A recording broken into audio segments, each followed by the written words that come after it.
The new watchword for the Republican Party ought to be accountability. In this last election, we lost seats in the House. We lost seats in the Senate. We had a presidential candidate who couldn't even hold his own against one of the worst presidents in American history. We had candidates running in other parts of the country on extreme issues which were an embarrassment to the entire party.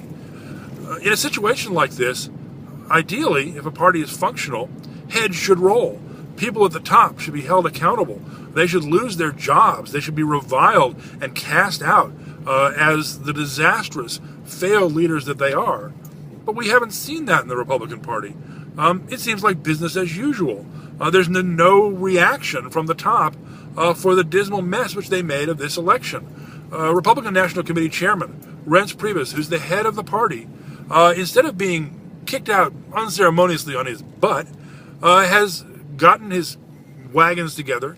The party leaders have all united behind him and endorsed him, and he may be running unopposed for another term, leading the party farther down the road to disaster, presumably.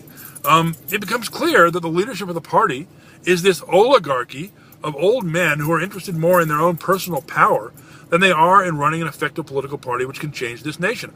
We can't afford to have leadership in the Republican Party like that. We need a party which is dynamic and effective and which fires leaders if they don't do their job properly. If you keep the same failed leadership in place over and over and over again, no matter what they do wrong, you become politically irrelevant. We lost this election. What's to say that we'll ever win an election again if we keep the same people in power repeating the same mistakes over and over and over again? Something has to be done. Something has to change in the party. There has to be an overthrow of the leadership by some means. Ideally, a new elected leadership would be the way that should change. But that doesn't seem to be happening fast enough. We don't have time to screw around. In 2014, we have to make real change. We have to have winning congressional campaigns.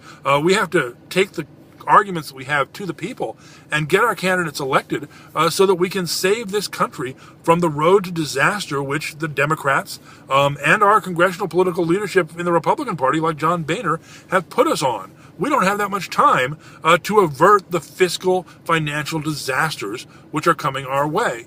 There are looming threats of debt, of entitlement programs, of increasing overspending by the government in almost every level.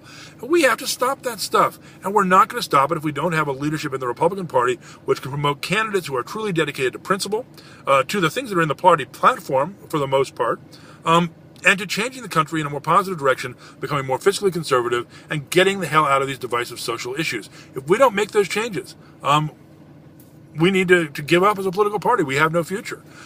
This is a situation where the leadership is in the way of what the party needs to do and potentially dooming the party to obscurity and failure.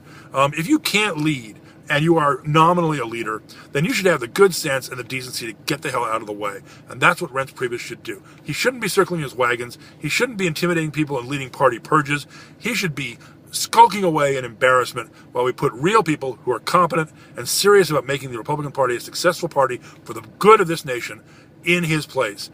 We need Priebus out. We need him to stand down now, and we need real leaders to step up and save this party and save this nation.